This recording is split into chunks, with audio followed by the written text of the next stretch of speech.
ओम नमो भगवते वासुदेवाय नमः। नमस्कार दोस्तों, आपका हमारी यूट्यूब चैनल धार्मिक कथाएं और कहानियां में स्वागत है। आज मैं आपको बृहस्पतिवार व्रत की संपूर्ण कथा सुनाऊंगी। अगर आपको कथा अच्छी लगी तो वीडियो को लाइक, सब्सक्राइब और शेयर ज़रूर कीजिएगा। एक बार प्रेम से बोलिए बृहस्पति भगवान की जय। बहुत समय पहले की बात है। भारत में एक राजा राज्य करता था। वह अति प्रतापी एवं दानी था। वह प्रतिदिन मंदिर में भगवत दर्शन करने जाता था और गुरु और ब्राह्मण की सेवा भी किया करता था। उसके द्वार से कोई भी याचक निराश नहीं लौटता था। वह प्रत्येक गुरुवार को व्रत रखता और पूजन करता था। हर दिन गरीबों की मदद करता था, परंतु यह बातें उसकी रानी को पसंद नहीं थी। वह ना तो व्रत करती थी और ना किसी को एक भी पैसा दान के रूप में देती थी। वह राजा को भी ऐसा करने से रोकती थी। एक समय की बात है, जब राजा शिकार खेलने वन में गए। महल में सिर्फ रानी और दासी थी। उस समय गुरु बृहस्पति साधु का रूप धारण कर राजा के दरवाजे पर भिक्षा मांगने आए। साधु ने रानी से भिक्षा मांगी तो वह कहने लगी, हे साधु महाराज, मैं इस दान्य पुण्य से तंग आ गई हूँ। इस काम के लिए तो मेरे पति देव ही बहुत हैं। अब आप ऐसा करो कि सारा धन नष्ट हो जाए तथा मैं आराम से रह सकूं। साधु का वेश रखे बृहस्पति देव ने कहा, हे देवी, तुम अति विचित्र हो। संतान और धन से कोई दुखी नहीं होता, सभी इसे चाहते हैं। पापी भी पुत्र और धन की इच्छा करता है। अगर तुम्हारे पास धन बहुत है तो भूखे मनुष्यों को भोजन कराओ, ब्राह्मणों को दान दो, प्याऊ लगवाओ, धर्मशालाएं बनवाओ, कुएं, तालाब, बावड़ी, बाग बगीचे आदि बनवाओ तथा निर्धनों की कुंवारी कन्याओं का विवाह करवाओ। साथ ही यज्ञ आदि करो। इस प्रकार के कर्मों से आपके कुल का एवं आपका नाम लोक परलोक में प्रसिद्ध होगा एवं स्वर्ग की प्राप्ति होगी।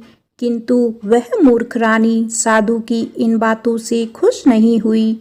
वह बोली, हे साधु महाराज, मुझे ऐसी संपत्ति की आवश्यकता नहीं जो मेरे काम न आए तथा जिसको मैं अन्य लोगों को दान कर दूं, जिसको रखने और संभालने में ही मेरा सारा समय नष्ट हो जाए। साधु ने रानी को समझाने का बहुत ही प्रयत्न किया, परंतु रानी अपनी बात पर अडिग रही। तब साधु ने कहा, हे देवी, यदि तुम्हारी ऐसी ही इच्छा है तो जैसा मैं तुम्हें बताता हूँ तुम वैसे ही करना। बृहस्पतिवार के दिन घर को गोबर से लीपना, अपने केशों को पीली मिट्टी से धोना, केशों को धोते समय स्नान करना, राजा से कहना कि वह भी हजामत करवाए, भोजन में मांस मदिरा खाना, कपड़े धोबी के यहाँ धुलने डालना। इस तरह 7 बृहस्पतिवार निरंतर करने से तुम्हारा सब धन नष्ट हो जाएगा। ऐसा कहकर साधु रूपी बृहस्पति देव अंतर्ध्यान हो गए। रानी ने साधु के कहे अनुसार ही 7 बृहस्पतिवार वैसे ही करने का विचार किया। साधु के बताए अनुसार करते हुए उसे केवल 3 बृहस्पतिवार ही बीते थे कि उसकी समस्त धन संपत्ति नष्ट हो गई। कहे अनुसार ही करने से भरपेट भोजन के लिए भी दोनों समय परिवार तरसने लगा तथा सांसारिक भोगों से दुखी रहने लगा। इस प्रकार के अभावग्रस्त जीवन से तंग आकर एक बार राजा रानी से कहने लगा कि हे रानी, तुम यहाँ पर रहो, मैं दूसरे देश को जाता हूँ, क्योंकि यहाँ पर मुझे सभी मनुष्य जानते हैं, इसीलिए मैं यहाँ कोई कार्य नहीं कर सकता। देश चोरी परदेश भीख के समान है। ऐसा कहकर राजा परदेश चला गया। वहाँ जंगल में लकड़ी काट कर लाता और उन्हें शहर में बेचकर जीवन यापन करने लगा। राजा के जाने के पश्चात इधर उसके बिना रानी और दासी दुखी रहने लगी। किसी दिन भोजन मिलता तो किसी दिन जल पीकर ही रहना पड़ता। एक समय रानी और दासी को 7 दिन बिना भोजन के व्यतीत हो गए। तो रानी अपनी दासी से बोली, हे दासी, यहाँ समीप के ही नगर में मेरी बहन रहती है जो बहुत धनवान है।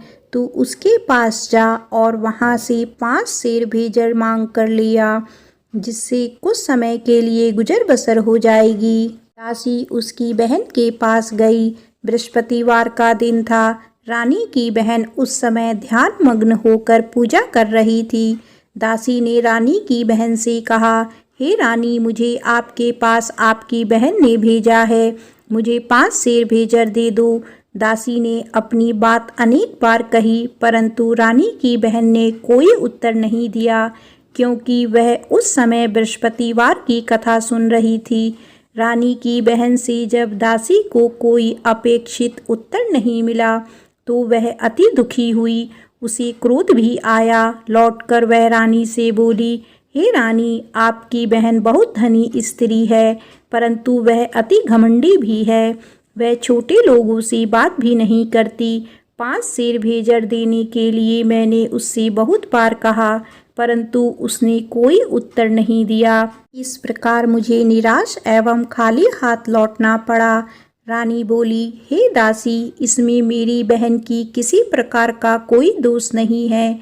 जब बुरे दिन आते हैं तब कोई सहारा नहीं देता, अपने पराये हो जाते हैं। अच्छे बुरे का ज्ञान विपत्ति में ही होता है। जो ईश्वर की इच्छा होगी वही होगा। यह सब हमारी भाग्य का दोष है। उधर पूजा समाप्त होने के पश्चात रानी की बहन ने सोचा कि मेरी बहन की दासी आई थी, परंतु मैंने उसे कोई उत्तर नहीं दिया। इससे वह बहुत दुखी हुई होगी।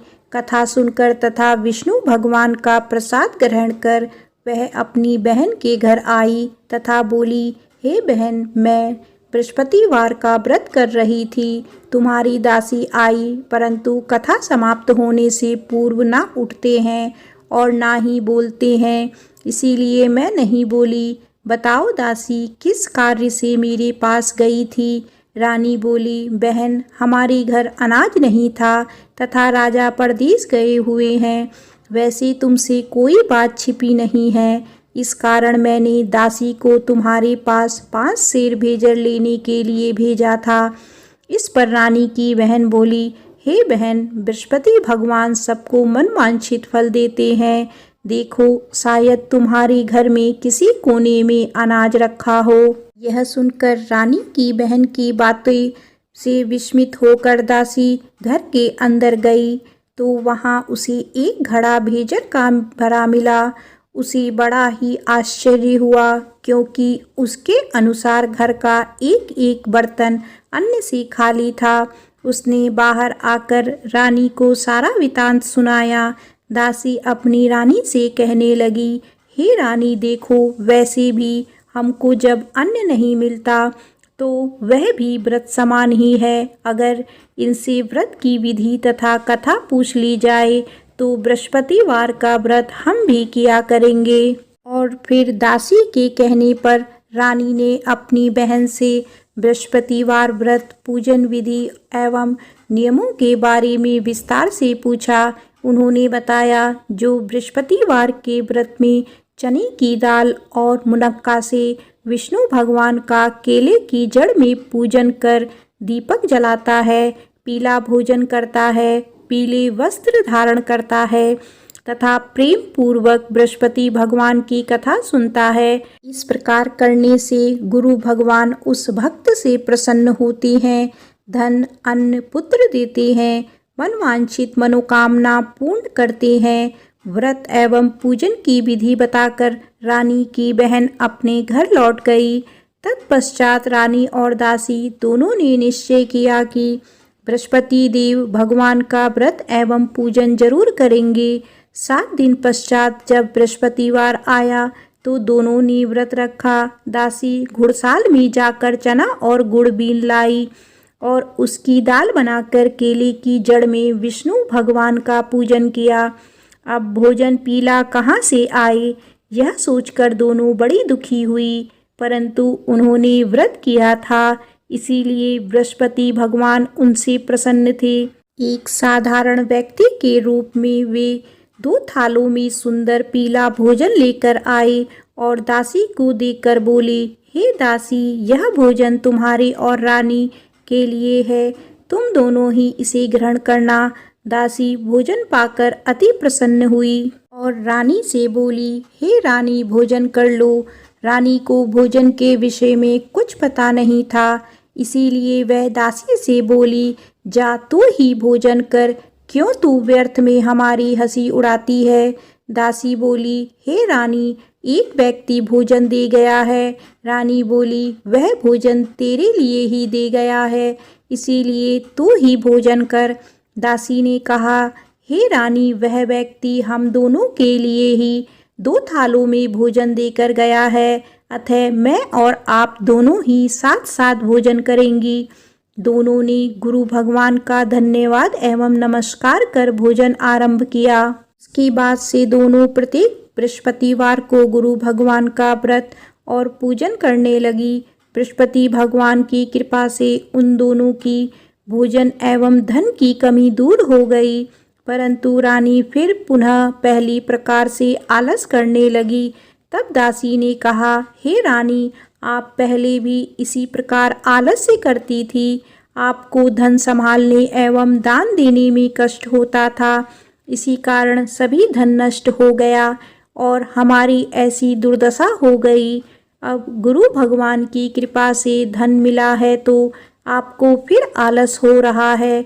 बड़े कष्टों के बाद आपने यह धन पाया है, इसीलिए आपको दान पुण्य करना चाहिए। भूखे मनुष्यों को भोजन कराओ, ब्राह्मणों को दान दो, प्याऊ लगवाओ, कुआं, तालाब, बावड़ी आदि का निर्माण कराओ, कुंवारी कन्याओं का विवाह करवाओ, मंदिर पाठशाला बनाकर दान दो, धन को शुभ कार्यों में खर्च करो, जिससे आपके कुल का सम्मान बढ़े तथा आपको स्वर्ग प्राप्त हो एवं आपके पितृ प्रसन्न हो। दासी की बात मानकर रानी ने इसी प्रकार के सत्कर्म करने प्रारंभ कर दिए। इस प्रकार करने से उसका काफी यश फैलने लगा। कुछ दिनों के बाद एक दिन रानी और दासी आपस में विचार करने लगी कि ना जाने राजा किस दशा में होंगे, उनकी कोई खबर नहीं है। रानी राजा की कोई खबर ना पाकर उदास रहने लगी। गुरु भगवान से उन्होंने प्रार्थना की और भगवान ने रात्रि में राजा को स्वप्न में दर्शन देकर कहा, हे राजा, उठ, तेरी रानी तुझको याद करती है, अब अपने देश लौट जा। राजा प्रातःकाल उठा। वह सोचने लगा कि मैं किस प्रकार रानी के पास खाली हाथ जाऊं, मेरे पास तो कुछ भी नहीं है। स्त्री जाति खाने और पहनने की ही साथी होती है, पर प्रभु की आज्ञा मानकर वह अपने नगर चलने को तैयार हुआ। प्रदेश में राजा बहुत दुखी रहने लगा। प्रतिदिन जंगल से लकड़ी बीन कर लाता और उसे शहर में बेचकर अपने दुखी जीवन को बड़ी कठिनाई से व्यतीत करता था। एक दिन राजा दुखी कर अपने पुराने दिन की याद करके रोने लगा। उस जंगल में बृहस्पति देव एक साधु का रूप धारण करके आई और राजा से बोले, हे लकड़हारे, तुम इस वियायान जंगल में किस चिंता में बैठे हो, मुझे बताओ। यह सुनकर राजा की आंखों में आंसू भर आए और वह साधु को प्रणाम करके बोला, हे प्रभु, आप सब कुछ जानने वाले हैं। इतना कहकर राजा ने साधु को अपनी समस्त व्यथा सुना दी। तब साधु रूपी गुरु भगवान राजा से बोले, हे राजन, तुम्हारी पत्नी ने बृहस्पतिवार के दिन बृहस्पति देव का अपमान किया था, जिसके कारण तुम्हारी यह दुर्दशा हुई। अब तुम किसी प्रकार की चिंता मत करो, भगवान तुम्हें पहले से अधिक धन प्रदान करेंगे। देखो, तुम्हारी पत्नी ने बृहस्पतिवार का व्रत आरंभ कर दिया है। अब तुम भी बृहस्पतिवार का व्रत करके चने की दाल व गुड़ जल को लोटे में डालकर केले का पूजन करो, फिर कथा कहो या सुनो। भगवान तुम्हारी सभी इच्छाएं की पूर्ति करेंगे। साधु के वचन सुनकर राजा बोला, हे प्रभु, मुझे लकड़ी बेचने के पश्चात इतना पैसा भी नहीं बचता कि भोजन करने के उपरांत कुछ भी बचा सकूं। मैंने रात्रि में अपनी रानी को व्याकुल एवं व्यथित देखा है। मेरे पास कोई साधन नहीं जिससे उसका समाचार भी जान सकूं। इसके अतिरिक्त मैं बृहस्पति देव की कथा भी नहीं जानता, जिसे कह या सुनकर मैं व्रत धारण कर भगवान बृहस्पति देव का पूजन कर सकूं। साधु ने कहा, हे राजा, तुम किसी बात की चिंता ना करो। बृहस्पतिवार के दिन तुम नित्य की भांति लकड़ियां लेकर शहर में जाओ। तुम्हें रोज से दुगना धन प्राप्त होगा, जिससे तुम भली भांति भोजन कर लोगे तथा गुड़ एवं चने का प्रसाद खरीदकर बृहस्पति देव की पूजा भी कर सकते हो। बृहस्पतिवार की कहानी इस प्रकार से है। प्राचीन समय में एक बहुत ही निर्धन ब्राह्मण था। उसके कोई संतान नहीं थी। ब्राह्मण नित्य पूजा पाठ करता। ब्राह्मण स्वभाव से दयालु तथा धार्मिक विचारों वाला व्यक्ति था, परंतु उसकी पत्नी बहुत मलिनता के साथ रहती थी। वह ना तो स्नान करती थी और ना किसी देवता की पूजा करती। सुबह उठते ही सर्वप्रथम भोजन करती, बाद में घर के अन्य कार्य करती। अपनी पत्नी की ऐसी आदत के कारण ब्राह्मण देवता बहुत दुखी थे। वह अपनी पत्नी को बहुत समझाते, किंतु उसका कोई परिणाम ना निकलता। भगवान की कृपा से ब्राह्मण की स्त्री के कन्या उत्पन्न हुई। वह कन्या ब्राह्मण के घर में बड़ी होने लगी। वह बालिका प्रातःकाल ही स्नान करके भगवान विष्णु का जप करती, बृहस्पतिवार का व्रत भी करने लगी। पूजा पाठ समाप्त कर पाठशाला जाती तो अपनी मुट्ठी में जौ भर कर ले जाती और पाठशाला जाने के रास्ते में डालती जाती। भगवान बृहस्पति की कृपा से वही जौ स्वर्ण के हो जाते थे, तो लौटते समय उनको बीनकर घर ले आती। एक दिन वह बालिका सूप में उन सोने के जौ को फटक कर साफ कर रही थी। तभी उसकी माँ ने उसे देख लिया और कहा, हे बेटी, सोने के जौ को फटकने के लिए सूप भी सोने का ही होना चाहिए। दूसरे दिन बृहस्पतिवार था। कन्या ने व्रत रखा और भगवान बृहस्पति से प्रार्थना करके कहा, हे प्रभु, यदि मैंने सच्चे मन से श्रद्धा पूर्वक आपका पूजन एवं व्रत किया हो तो कृपया करके मुझे सोने का सूप दे दो। बृहस्पति देव ने उसकी प्रार्थना स्वीकार कर ली। नित्य की भांति वह कन्या जौ फैलाती हुई पाठशाला चली गई। पाठशाला से लौटते कर जब वह जौ बीन रही थी तो बृहस्पति भगवान की कृपा से उसे सोने का सूप प्राप्त हुआ। उस सोने के सूप को वह घर ले आई और उसमें जौ साफ करने लगी, परंतु उसकी माँ का आचरण वैसा ही रहा। एक दिन वह कन्या सोने के सूप में जौ साफ कर रही थी। उसी समय अचानक उस नगर का राजकुमार वहां से होकर निकला। कन्या के रूप एवं कार्य को देखकर राजकुमार कन्या पर मोहित हो गया। राजमहल लौटकर राजकुमार अन्न तथा जल त्याग कर उदास होकर लेट गया। राजा को जब अपने पुत्र द्वारा अन्न जल त्यागने का समाचार प्राप्त हुआ तो अपने मंत्रियों के साथ वह राजकुमार के पास आए और बोले, हे बेटा, तुम्हें किस बात का दुख है? किसी ने तुम्हारा अपमान किया है अथवा कोई और कारण है तो मुझे बताओ, मैं वही करूँगा जिससे तुम प्रसन्न होगे। राजकुमार ने अपने पिता की बातें सुनी तो वह बोला, आपकी कृपा से मुझे किसी प्रकार का कष्ट नहीं है। किसी ने मेरा अपमान भी नहीं किया है, परंतु मैं उस कन्या के साथ विवाह करना चाहता हूँ जो सोने के सूप में सोने के जौ फटक रही थी। यह सुनकर राजा आश्चर्य में पड़ गया और बोला, हे राजकुमार, इस तरह की कन्या का पता तुम लगाकर मुझे बताओ, मैं तुम्हारा विवाह उसके साथ अवश्य ही करा दूंगा। राजकुमार ने प्रसन्न होकर राजा को उस ब्राह्मण कन्या के घर का पता बताया। राजा के आदेश पर मंत्री उस कन्या के घर गया और राजा को आदेश ब्राह्मण को कह सुनाया। 6 दिन बाद ब्राह्मण की कन्या का विवाह राजकुमार के साथ हो गया। घर से कन्या के विदा होते ही उस ब्राह्मण के घर में पहले की तरह निर्धनता वापस आने लगी। अब भोजन के लिए अनाज भी बड़ी मुश्किल से मिलता था। एक दिन दुखी होकर ब्राह्मण देवता अपनी बेटी से मिलने गए। बेटी पिता की ऐसी अवस्था को देखकर अत्यंत दुखी हुई और उसने अपनी माँ का समाचार पूछा। ब्राह्मण ने पुत्री को सभी हाल कह सुनाया। पुत्री ने अपने पिता को बहुत सा धन देकर विदा कर दिया। इस प्रकार ब्राह्मण का कुछ समय सुखपूर्वक व्यतीत हुआ, लेकिन धन समाप्त होने के बाद स्थिति पूर्ववत हो गई। ब्राह्मण फिर अपनी पुत्री के यहाँ गया और उससे सभी हाल कह सुनाया। पुत्री बोली, हे पिताजी, आप अपने साथ माताजी को यहाँ लिया लाओ।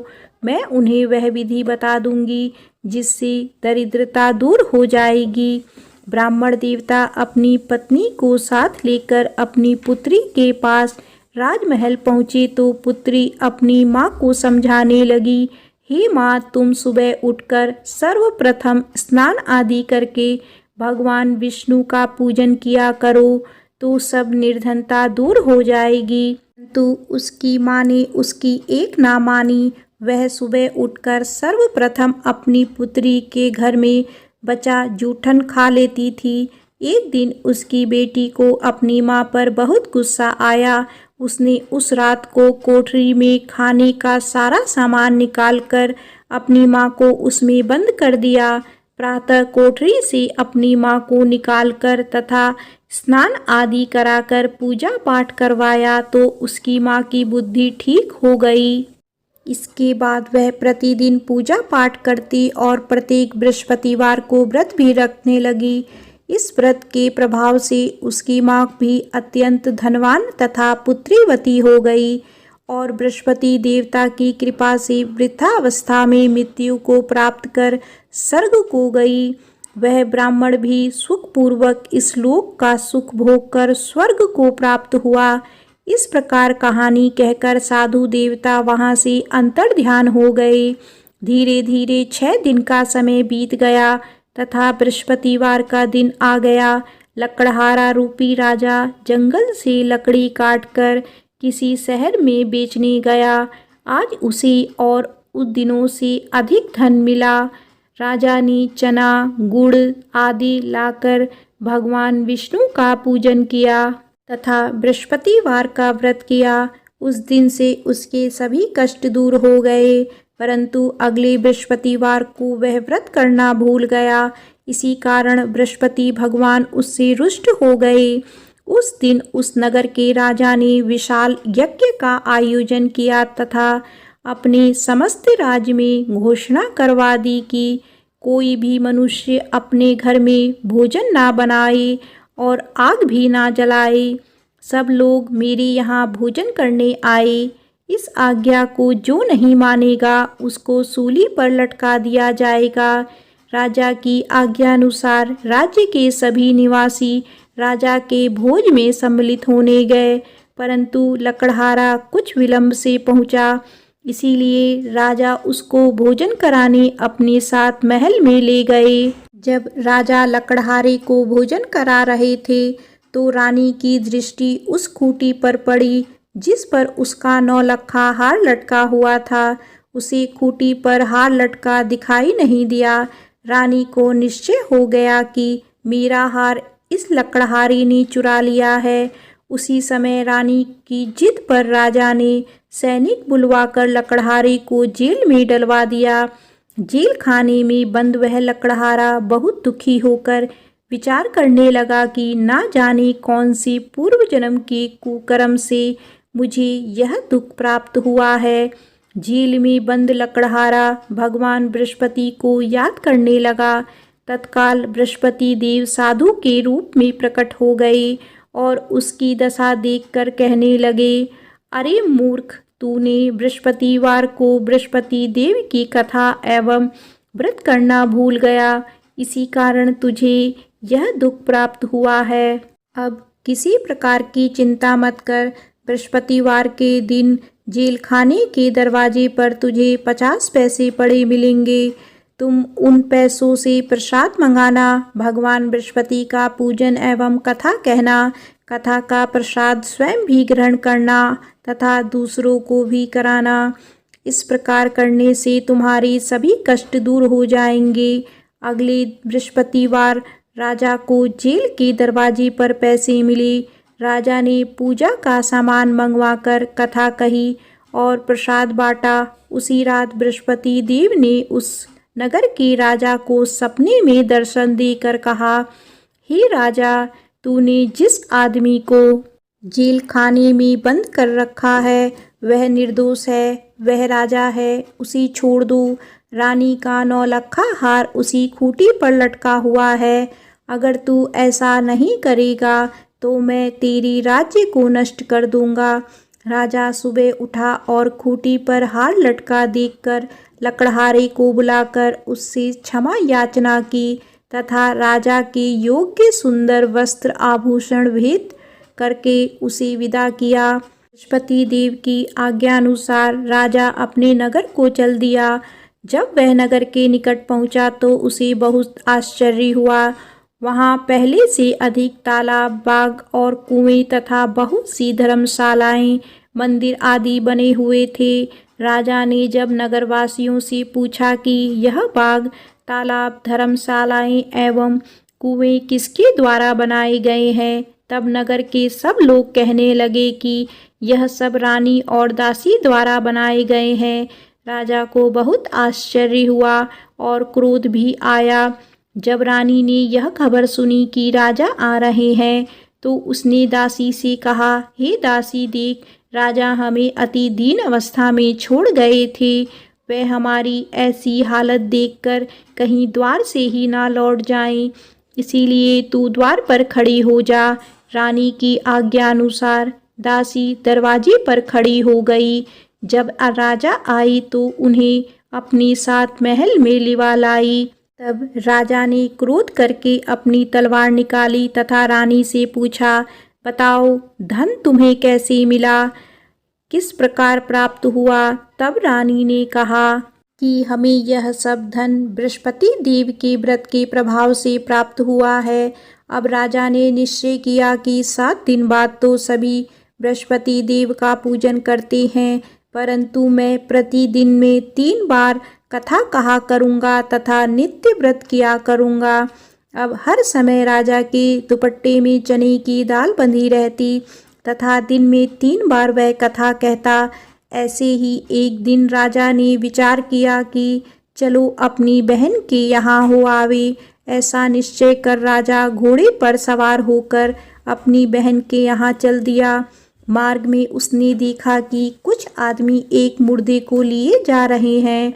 उन्हें रोककर वह कहने लगा कि अरे भाई, कुछ देर मेरी बृहस्पतिवार की कथा सुन लो। वे बोले, लो, हमारा आदमी मर गया है, इसको अपनी कथा की पड़ी है। परंतु कुछ आदमी बोले, अच्छा कहो, हम तुम्हारी कथा भी सुनेंगे। राजा ने दाल निकाली और कथा कहनी शुरू कर दी। जब कथा आधी हो गई तो मुर्दा हिलने लगा और जब कथा समाप्त हुई तो राम राम करके वह मुर्दा खड़ा हो गया। राजा आगे चला। उसे चलते चलते शाम हो गई। आगे मार्ग में उसे एक किसान खेत में हल चलाता मिला। राजा उससे बोला, अरे भैया, तुम मेरी बृहस्पतिवार की कथा सुन लो। किसान बोला, जब तक मैं तेरी कथा सुनूंगा तब तक 4 हरैया जोत लूँगा। जाओ भैया, तुम अपनी कथा किसी और को सुनाना। राजा आगे चलने लगा। राजा के हटते ही किसान के बैल पछाड़ खाकर गिर गए और किसान के पेट में बहुत तेज दर्द होने लगा। उसी समय किसान की माँ रोटी लेकर आई। उसने जब यह देखा तो अपने पुत्र से सब हाल पूछा। बेटे ने सारा हाल बता दिया। किसान की माँ दौड़ी दौड़ी घोड़े पर सवार राजा के पास गई और उससे बोली, मैं तेरी कथा सुनूंगी, तू अपनी कथा मेरे खेत पर ही चलकर कहना। राजा ने लौटकर किसान के खेत पर जाकर कथा कही, जिसे सुनते ही बैल खड़े हो गए और किसान के पेट का दर्द भी बंद हो गया। आगे चलकर राजा अपनी बहन के घर पहुंच गया। बहन ने भाई की खूब आवभगत की। दूसरे दिन सुबह राजा जागा तो उसने देखा कि सब लोग भोजन कर रहे हैं। राजा ने अपनी बहन से पूछा कि यहाँ कोई ऐसा मनुष्य है जिसने भोजन नहीं किया हो और जो मेरी बृहस्पतिवार की कथा का श्रवण कर ले। तो बहन बोली, हे भैया, यह देश ऐसा ही है। यहाँ के लोग पहले भोजन करते हैं, बाद में कोई अन्य काम करते हैं। अगर पड़ोस में हो कोई तो देख आती हूँ। ऐसा कहकर बहन चली गई, परंतु उसे कोई भी ऐसा व्यक्ति नहीं मिला जिसने भोजन ना किया हो। वह एक कुम्हार के घर गई जिसका लड़का बीमार था। उसे यह भी पता चला कि उसके यहाँ 3 दिन से किसी ने भोजन नहीं किया है। राजा की बहन ने अपने भाई की कथा सुनने के लिए कुम्हार से आग्रह किया तो वह तैयार हो गया। राजा ने जाकर बृहस्पतिवार की कथा कही, जिसको सुनकर कुम्हार का लड़का ठीक हो गया। अब तो राजा की हर जगह प्रशंसा होने लगी। कुछ दिन बाद एक दिन राजा ने अपनी बहन से कहा, हे बहन, मैं अपने घर जाऊंगा, तुम भी तैयार हो जाओ। राजा की बहन ने अपनी सास से अपने भाई के साथ जाने की आज्ञा मांगी। सास बोली, चली जा, परंतु अपने लड़कों को यहीं छोड़ जाना, क्योंकि तेरे भाई के कोई संतान नहीं होती है। बहन ने भाई से कहा, हे भैया, मैं तो चलूंगी, परंतु कोई बालक नहीं जाएगा। राजा ने कहा, जब कोई बालक साथ नहीं चलेगा तब तुम ही क्या करोगी। दुखी मन से राजा अपने नगर को लौट आया। राजा अपनी रानी से बोला, हम निर्वंशी राजा हैं, हमारा मुँह देखने का भी धर्म नहीं है। वह उदास होकर बिना भोजन किए शैया पर लेट गया। रानी बोली, हे प्रभु, भगवान बृहस्पति ने हमें सब कुछ दिया है, वे हमें संतान भी अवश्य देंगे। उसी रात बृहस्पति देव ने राजा को स्वप्न में दर्शन देकर कहा, हे राजा, उठ, सभी सोच को त्याग दे, तेरी रानी गर्भवती है। राजा को यह जानकर अति प्रसन्नता हुई। 9वें महीने में रानी के गर्भ से एक सुंदर पुत्र रूपी रत्न पैदा हुआ। तब राजा बोला, हे रानी, स्त्री बिना भोजन के रह सकती है, परंतु बिना कहे नहीं रह सकती। जब मेरी बहन आए तो तुम उससे कुछ मत कहना। रानी ने हाँ कर दी। जब राजा की बहन ने यह शुभ समाचार सुना तो वह अति प्रसन्न हुई तथा बधाई लेकर अपने भाई के यहाँ आई। तभी रानी ने कहा, घोड़ा चढ़कर नहीं आई, गधा चढ़ी आई। राजा की बहन बोली, भाभी, मैं इस प्रकार ना कहती तो तुम्हें औलाद कैसे मिलती। भगवान बृहस्पति ऐसे ही हैं, जैसे जिसके मन में कामनाएं हैं सभी को पूर्ण कर मनवांछित फल देते हैं। जो श्रद्धा पूर्वक बृहस्पतिवार का व्रत करता है एवं कथा पढ़ता है अथवा सुनता है और दूसरों को सुनाता है, बृहस्पति देव उसकी सभी मनोकामनाएं पूर्ण करते हैं। बृहस्पति देव उनकी सदैव रक्षा करते हैं। जो श्रद्धा एवं संपूर्ण आदर भाव से बृहस्पति देव का पूजन एवं सच्चे दिल से व्रत करते हैं, उनकी सभी मनोकामनाएं पूर्ण होती हैं। सच्चे मन एवं हृदय से रानी और राजा ने बृहस्पति देव की कथा का गुणगान किया। उनकी सभी इच्छाएं बृहस्पति देव ने पूरी की। इसीलिए सबको कथा कहने अथवा सुनने के बाद बृहस्पति भगवान का प्रसाद ग्रहण करना चाहिए तथा सच्चे मन एवं भावना से भगवान बृहस्पति का ध्यान करते हुए सदा उनकी जय जयकार करनी चाहिए। बोलिए बृहस्पति भगवान की जय।